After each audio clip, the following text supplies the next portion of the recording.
প্রথমে ইলিশ মাছগুলো ভালোভাবে ধুয়ে নেব। দেখতে পাচ্ছ আমরা কীভাবে ভালোভাবে ধুয়ে নিয়েছি।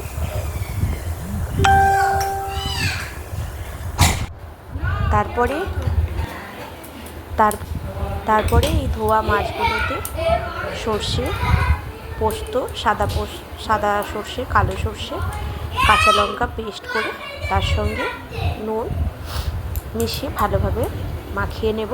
দেখতে পাচ্ছ মাছগুলোকে ভালোভাবে মাখিয়ে নিলাম। এরকম করে করবো, চিংড়ি মাছ করে খাবো ভাপা। ভালো লাগছে। এবার ভালোভাবে মাখানোর পর এর মধ্যে কাঁচা তেল আর কাঁচা লঙ্কা দিয়ে আমি একটা টিফিন বক্সে রেখে স্বাদ মতো নুন দিয়ে 20 মিনিটের জন্য স্টিম হতে দেব। ব্যাস, তারপরেই রেডি আমাদের ভাপা ইলিশ। সব থেকে সোজা আর সুন্দর রেসিপি। আর এই দেখতে পাচ্ছ এটা কমপ্লিট হয়ে যাওয়ার পরে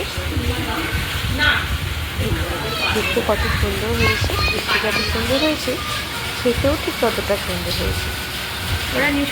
ধন্যবাদ সবাইকে আমার এই ভিডিও দেখার জন্য।